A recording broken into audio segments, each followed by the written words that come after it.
ধন্য আজি মোরা ধন্য ফুরফুরা তোমারই জন্য।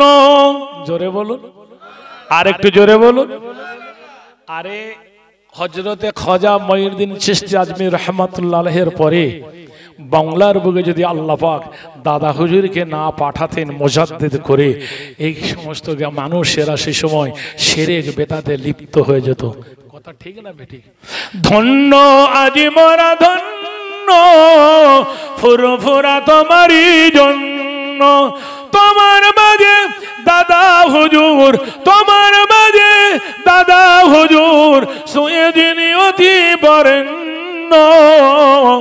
ধন্য আজি মোরা ধন্য দাদা হুজুরের জন্য। আর একটু জোরে নারে তাকবীর, নারে তাকবীর। মুজাদ্দিদ জামানুদ্দিন আওলাদে রাসূল, যাহার ছোঁয়ায় সে ফুরফুরায় ফুটিল যে ফুল। আর একটু জোরে বলে নারে তাকবীর, নারে তাকবীর। মুজাদ্দিদ জামানুদ্দিন আওলাদে রাসূল, যাহার সিলায় সে ফুরফুরায় ফুটিল যে ফুল। নবীনতাই প্রকাশ পেল, হয়ে গেল রূপমেলা অন্য। ধন্য আজ মোরা ধন্য দাদা হুজুরের জন্য।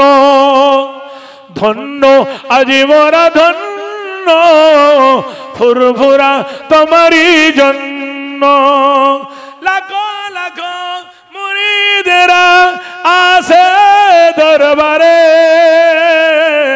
ভালোবেসে দোয়া নেবে ওলির মাজারে। আর একটু জোরে হবে না সুবহানাল্লাহ? আর একটু জোরে হবে না সুবহানাল্লাহ? তবে আমাদের আবার চাট আবার অন্যরকম হয়ে যায়। আপনি আজমির শরীফে যান, ঘটিয়ারি যান, আর হচ্ছে হেজলি যান, আল্লাহর ওলি, বেশক আল্লাহর ওলি, আপনি ওসিলা দিতে পারেন কিন্তু বলতে পারেন যে খাজা বাবা আমার এটা ভালো করে দেন, শিরক হয়ে যাবে। আল্লাহ আপনার ওলির ওসিলা দিয়ে দোয়া চাই, আল্লাহ বেশক আল্লাহর ওলি, আল্লাহ আপনার ওলির দরবার শেষে আল্লাহ আপনার ওলির ওসিলা করে আল্লাহ আপনি মাফ করে দেন, তাহলে আছে, না হলে কিন্তু নয়। লাখো লাখো আশিকেরা আসে দরবারে, ভালোবেসে দোয়া নেবে ওলির মাঝারে। কত মনে গাথা তুমি, কত মনে গাথা তুমি, নাই গো সামান্য। ধন্য আজি মোরা ধন্য দাদা হুজুরের জন্য। আরেকটু জোরে হবে না? নারে তাকবীর, নারে তাকবীর।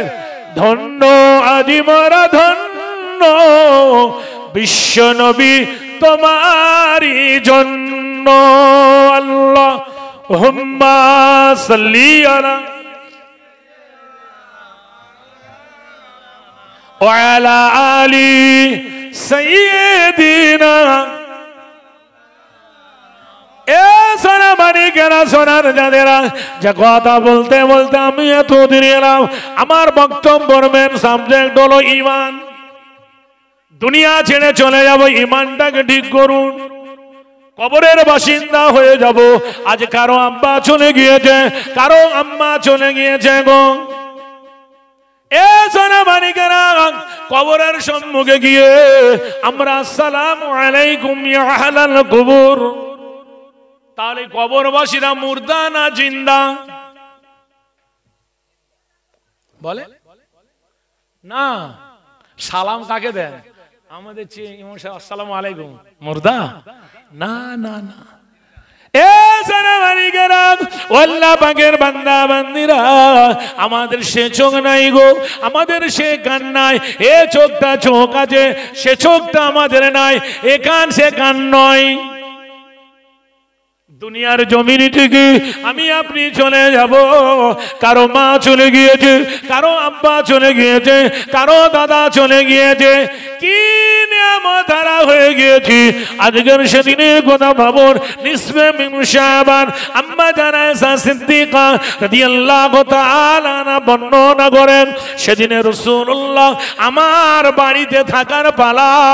এমন করে দেখেন, রাতের বেলাতে দেখছেন আম্মা জানা আয়েশা সিদ্দিকা হঠাৎ করে দেখলেন আল্লাহ রাসূল আল্লাহর হাবিব আর বিছানাতে নাই। রাসূল পাক উঠে গেছে। ও যারা মানিকেরা, আম্মা জানা আয়েশা সিদ্দিকা রাদিয়াল্লাহু তাআলা আনহা চিন্তা করতে লাগলেন কোন বুবুর বাড়িতে গিয়েছে নাকি। আম্মা জান আয়েশা সিদ্দিকা রাদিয়াল্লাহু তাআলা আনহা আর আম্মা জানদের বাড়িতে বাড়িতে একটু দেখতে গেলেন। না না না না না, আল্লাহ রাসূল আল্লাহর হাবিব কোন বাড়িতে নাই গো, কোন আম্মা জানদের বাড়িতে নাই। রাসূল পাক কোন আল্লাহ রাসূল আল্লাহ হাবিবের কোন আহলিয়ার বাড়িতে নাই। আম্মা জানা আয়েশা সিদ্দিকা রাদিয়াল্লাহু তাআলা আনহা এমন করে দেখতে লাগলেন জান্নাতুল বাকি গুরুস্থানে গিয়ে আমার আপনার নবী পাক স্থানে গিয়ে হাত তুলে দোয়া করেছেন। আম্মা জানা আয়েশা সিদ্দিকা রাদিয়াল্লাহু তাআলা আনহা রাসূল পাকের এমন করে গিয়ে হাত তুলে বলছেন আমিন আমিন আমিন করছেন। জোরে বলুন, আর একটু জোরে বলুন। রাত চলে গিয়েছে, এই কবজিয়াত হয় এখানে যে হ্যাঁ করবেন। আহা, কটা রাতের জন্য আল্লাহ পাক আল্লাহ তাআলা মুর্দাদেরকে ছুটি দেন। এই নিসফে মিন শাবান, শাবানের 14 তারিখ দিন গত রাতে লাইলাতুল কদরের রাতে, লাইলাতুল আশুরার রাতে, ও সোনা মানিকেরা বৃহস্পতিবার দিন গত রাতে সমস্ত আমাদের মাইয়েদেরকে বলেন, আল্লাহ বলেন যা তারা আমাদের বাড়ির দরজার কাছে আসে, দেখে আত্মীয়রা কি করছে। জোরে বলেন না সুবহানাল্লাহ। আত্মীয়রা ওই সময় যদি এই ফিফা আর মোবাইলে ব্যস্ত হয়, ওরা কি খুশি হবে বলে মনে হয়? যে খুশি হবে বলে মনে হয়? ও সোনা মানিকেরা, সোনার চাঁদেরা, আস্তে আস্তে চলুন, আপনি চলে যান আপনার আব্বা আম্মার কবরের ধারে চলে যান, আব্বা আম্মার কবরের কাছে যান, আব্বা আম্মার কবরের কাছে যান। আসসালামু আলাইকুম ইয়া আহলাল কবর এমন করে সালাম দেন। সূরা ফাতিহা শরীফ পড়ুন, ইখলাস শরীফ পড়ুন, দরুদ শরীফ পড়ুন। যদি কিছু না পড়তে পারে শুধু সুবহানাল্লাহ কিংবা আল্লাহু আকবার বলে এমন করে দোয়াটা চাইতে থাকুন। ও সোনা মানিকেরা, সোনার চাঁদেরা, জানেরা, বেটিরা, খানারা, আল্লাহ রাসূল আল্লাহর হাবিব জানালেন আব্বা আম্মার জন্য সন্তান সন্ততি যে দোয়াটা চাইবে গো, ওই দোয়াটা আল্লাহ পাকের দরবারে কবুল হয়ে যায়। আর একটু জোরে বলুন, আর একটু জোরে বলুন। জিবরিল আমিন সাজদা থেকে তুললেন আল্লাহ নবী মুহাম্মদ রাসূলুল্লাহ সাল্লাল্লাহু আলাইহি সাল্লাম। আল্লাহ পাক আল্লাহ তাআলা জিবরিল আমিনকে জানালেন আমার ফেরেশতা জিবরাইল আমার হাবিবের উম্মত উম্মতিদের আমি আল্লাহ পাক কত মর্যাদা দিয়েছি জানো, কত সম্মান দিয়েছি জানো। আমার হাবিবের খাতিরে আমি আল্লাহ পাক আমার হাবিবের উপরে কোরআন মাজিদ নাযিল করেছি। একটা সূরা হলো, সূরাটার নাম হলো কদর। আনজালনাহু ফি লাইলাতুল কদর ওয়া মা আদরাকা মা লাইলাতুল কদর লাইলাতুল কদর খায়রুম মিন আলফি শাহর। জোরে বলুন সুবহানাল্লাহ। কি ওই একটা করে রাত কত মাসের ইবাদত? 1000 মাসের থেকে উত্তম। জোরে বলেন, আরেকটু জোরে বলেন। এ সোনা মানিক মালিকেরা ওই রাতগুলোতে আমরা বিফলে করে দিই গো। না না না না, আমার আল্লাহ পাক আল্লাহ তাআলা এই নিশির স্মরণে এসে নেমে বলতে থাকে রে, এ আমার বান্দা বান্দিরে, কে আছো গুনাহগার, তোমার গুনাহটা মাফ চাও। কে আছো বিমারগ্রস্ত, বিমার থেকে মাফ চাও। কে আছো রিজিক চাইবে, আমি আল্লাহ তোদের চাওয়াটা পূরণ করে দেব। আর একটু জোরে বলুন, আর একটু জোরে বলুন সুবহানাল্লাহ। কিন্তু আমাদের ভিতরে নাই, অল্প মানুষ করে, যে অল্প মানুষ, সবাই নয়। নামাজ মসজিদ আল্লাহ করে খুব সুন্দর হচ্ছে, মসজিদ তো অনেক আলিশান হবে, কিয়ামতের আলামত, জনশূন্য মুসল্লির হয় মসজিদগুলো বিরান হবে। যে মসজিদ জাঁকজমক হবে, খুব পাথর হবে, লাইট হবে, ডেকোরেশন হবে, আল্লাহর ঘরকে সাজান, আপত্তি নাই। কিন্তু যদি তার ভিতরে খোরাক না থাকে, খোরাক কারা? এই মুসল্লি। যদি 100 ঘরের বাস হয়, 10% নামাজ পড়ে কিনা সন্দেহ আছে। শুধু আপনাদের এখানে না, সকল জায়গায় একই অবস্থা। জলসা বেড়েছে, মসজিদ বেড়েছে, মাদ্রাসাও বেড়েছে, একটা জায়গার অভাব, সেটা হলো কি? আমাল। আমালের অভাব। নামাজ পড়ে, জুম্মা বাজে 60 করে 2 রাকাত মেরে দিয়ে হয়ে গেল। কি কথা বলেন? ইমাম সাহেব সালাম ফিরিয়ে দিলে আর দেখতে পাবে না, কোথায় গেল? ওই সব মসজিদ ফাঁকা। যে না আসলে নয় তাই, কিন্তু না। আল্লাহ পাক কালামুল্লাহ শরীফে জানিয়ে দিলেন, আল ইয়াউমা নাকতিমু আলা আফওয়াহিহিম ওয়া তুকাল্লিমুনা আইদিহিম ওয়া তাশহাদু আরজুলুহুম বিমা কানু ইয়াকসিবুন। সূরাটা ইয়াসিনের মধ্যে পাবেন। যে কথা বলতে বলতে এসেছি, এই কথাটা শুনে রেখে দেন। আমরা এসেছি এখানে কি জন্য? আল্লাহ পাক আল্লাহু আ'লাম, তিনি জানেন, জানেন, জানেন। আমার আল্লাহ পাক সেদিনে বলবেন, সেদিনে আমার আল্লাহ পাক আল্লাহ তাআলা আল ইয়াউমা নাকতিমু আলা আফওয়াহিহিম ওয়া তুকাল্লিমুনা আইদিহিম ওয়া তাশহাদু আরজুলুহুম বিমা কানু ইয়াকসিবুন। সেদিনে আমরা এমন করে করে এমন করে করে ফাঁক দেওয়ার চেষ্টা করব। না না না না না, আমার আল্লাহ পাক সেদিনে এই মোহর মেরে দেবে, জবানটা বন্ধ করে দেবে। সেদিনে বলো, হ্যাঁ আল্লাহ আমার জলসায় এসেছিলাম, কিন্তু কতক্ষণ? হাফ টাইম করে চলে গেছি। এটা তো বলে বলছে না জলসায় গিয়েছিলাম। আল্লাহ বলবেন না, আমার ফারিস্তারা লেখা কেরামান কাতিবিন ইয়ালামুন মা তাফআলুন আছে, তারা লিপিত ফেরেশতা লিখেছে, তুমি বললে হবে? আচ্ছা না। তারপরে আল্লাহ বললেন মোহর মেরে মুখে, জবানটা বন্ধ। এই হাতটা সেদিনে কথা বলবে, জোরে বলুন। এই পাটা কথা বলবে, জোরে বলুন। মসজিদে আজান হয়ে গিয়েছে, হাইয়া আলাস সালাম, হাইয়া আলাল ফালাহ, আস-সালাতু খায়রুম মিনান নাওম। এমন ঘুরে ঘুরে আজান হয়ে গিয়েছে। যদি মসজিদে না আসো, ও ভাই জানেরা, যুবকেরা, এদিন সেদিনে আমার আল্লাহ পাক আল্লাহ তাআলা আইদিহিম আরজুলুহুম ইয়াকসিবুন, সেদিনে হাত আমার পা আল্লাহ পাকের সম্মুখে সেদিনে সাক্ষ্য দেবে, ও রাব্বুল আলামিন আল্লাহ পাক, না না না না না, আপনার এই ফুলানার বান্দা, আপনার এই ফুলানার বান্দা, আপনার এই ফুলানার বান্দি আজান হয়েছে বটে, এরা নামাজ আদায় করে না। সেদিন হাত বলল, আমার পা সেদিনে সাক্ষ্য দেবে। ভাইজানা জোয়ান যুবকরা, অত ইমানটাকে মজবুত করুন, ইমানটাকে খাঁটি করুন। আপনি জানেন না, মসজিদে চলে আসুন, ইমাম সাহেবের কাছে বসুন। কেমন করে ওযু করতে হবে, কেমন করে তাহরিমা বাঁধতে হবে, এমন করে কেমন করে কি পড়তে হবে, দরুদ শরীফ, দোয়া, সুর এমন করে শিখুন। কেউ যদি মনে করেন যে আমি শিখে তবে পড়ব, তাহলে কিন্তু হবে না। এমনি একটা প্রবাদ বকা যে গাইতে গাইতে গায়েন আর বাজাতে বাজাতে বায়েন, যে আপনি একেবারে শিখতে পারবেন না। বসতে হবে এসে ইমাম সাহেবের কাছে একটু বসুন, মাওলানা সাহেবের কাছে বসুন, মসজিদে আছেন বসুন। আপনি প্রতিদিন 10-15 মিনিট করে সময় দেন, দেখবেন শেখা হয়ে যাবে। কথা ঠিক না বেটি? বসতে হবে বাবু, তবেই না। আর এই শেখার জন্য যদি শিখতেছে, যদি আপনি যদি মৌত হয়ে যায় কারো, আল্লাহ পাক সেখানে তাকে পুরো ওই শিক্ষার শিক্ষিত করে তুলবেন। জোরে বলুন যে অতএব না ফাঁকি দেওয়ার চেষ্টা করলে হবে না। আমরা কাকে ফাঁকি দিচ্ছি বাবু?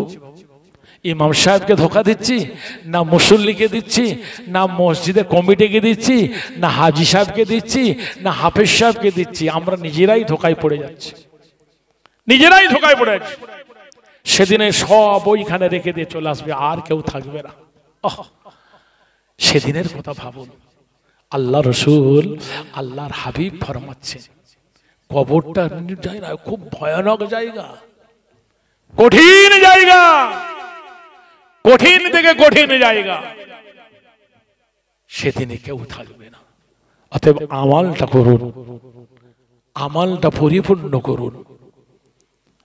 দুনিয়ার সব কিছু কাজ হোক, আপনি ব্যবসা করুন, বাধা নাই। আপনি চাষাবাদ করুন, বাধা নাই।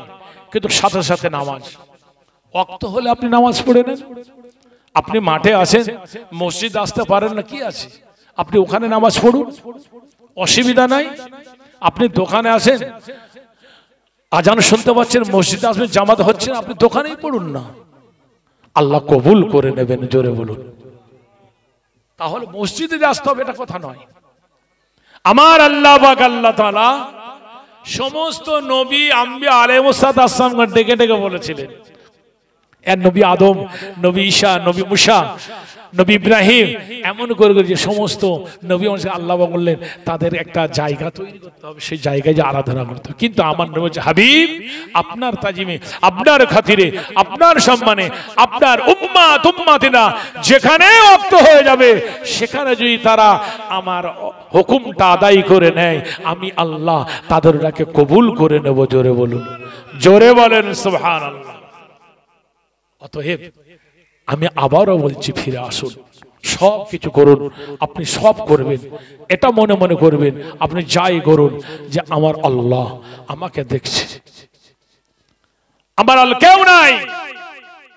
দুনিয়ার তামাম পৃথিবীর মানুষ এখন ঘুমিয়ে গিয়েছে, আমি জেগে আছি, আমি কিছু করতে যাবো, এটা মনে করুন যে আমার আল্লাহ আমাকে দেখছে।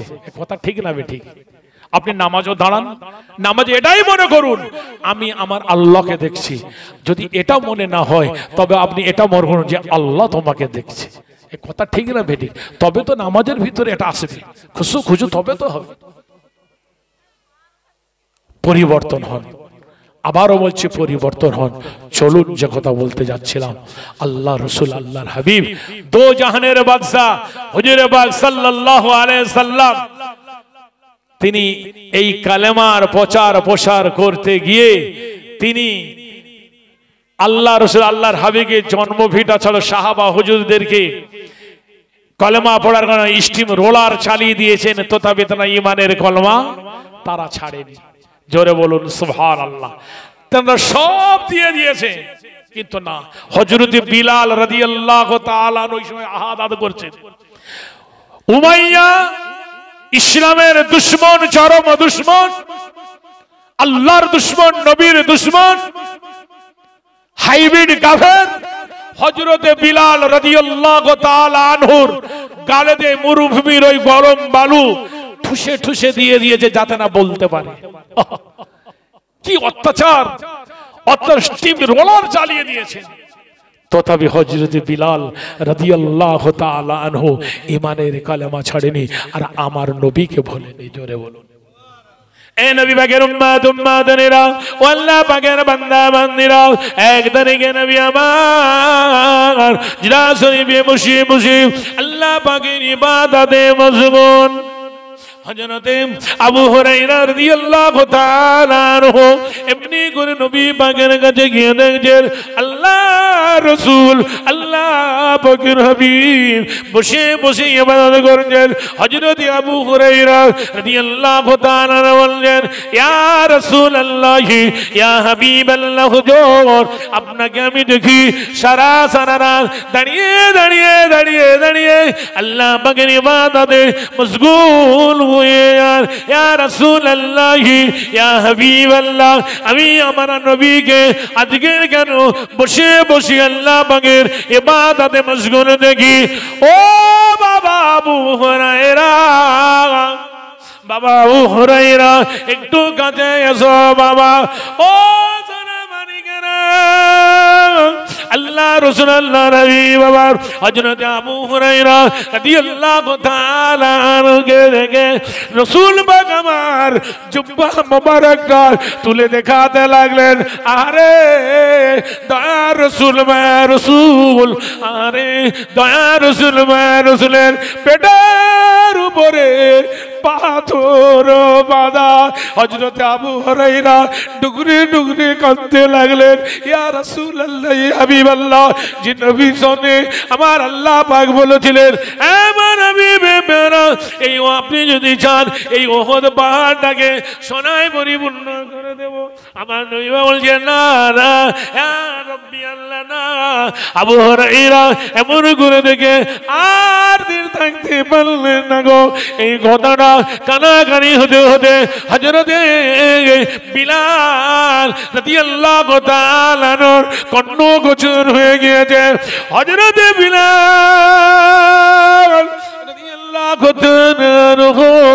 রাতের অন্ধকারে এমনি করে খাবার নিয়ে আমার রাসূলের দরজায় এসে হাজির। আসসালামু আলাইকা ইয়া রাসূলুল্লাহ ইয়া হাবিবাল্লাহ। আমার রাসূল পাক হুজরা মোবারকটা খুলে দিলেন। ও বাবা বিলাল, তুমি কি তোমার মুরিবের কাছ থেকে পালিয়ে এসেছো নাকি? ইয়া রাসূলুল্লাহ ইয়া হাবিবাল্লাহ, না না না, আমি বিলাল, আমি বিলাল আমার মুরিবের কাছ থেকে পালিয়ে আসি না। ইয়া রাসূলুল্লাহ ইয়া হাবিবাল্লাহ, হুজুর আমি আজকে আর আমার সন্ধ্যায় আমার মুনিব সারাদিন আমাকে ঘটিয়ে দুইটা মাত্র রুটি দেয়। ইয়া রাসূলুল্লাহ ইয়া হাবিবাল্লাহ, আমি দুটা রুটি খেলাম না, আমার কর্ণ গোচর হয়ে গেল। আমার রাসূল সাল্লাল্লাহু আলাইহি সাল্লামের পেটে পাথর বাঁধা। ইয়া রাসূলুল্লাহ ইয়া হাবিবাল্লাহ, হুজুর এই দুটা রুটি আপনি ভক্ষণ করুন, আপনার ক্ষুধার জ্বালাটা নিবারণ করুন। ও নবী পাকের উম্মত উম্মতানিরা, আমার নবী পাক বলেছেন, বাবা বিলাল, ও বাবা বিলাল, আমি রাসূলুল্লাহ যদি ওই দুটা রুটি খাই তুমি তো খাবে না, তোমার তো খাওয়া হবে না, তুমি কাজ করতে পারবে না, উমাইয়া তোমার উপরে চাবুক চালাবে। হযরত বিলাল বলেছিলেন, ইয়া রাসূলুল্লাহ ইয়া হাবিবাল্লাহ, হুজুর আমি বিলাল যদি শহীদ হয়ে যায়, আমি বিলাল যদি মারা যায়, ইসলামের কোনো ক্ষতি হবে না। ইয়া রাসূলুল্লাহ ইয়া হাবিবাল্লাহ, আপনার যদি কিছু হয়ে যায় ইসলামের বড় ক্ষতি হয়ে যাবে। ইয়া রাসূলুল্লাহ ইয়া হাবিবাল্লাহ, হুজুর আপনি এই দুটি রুটি ভক্ষণ করুন।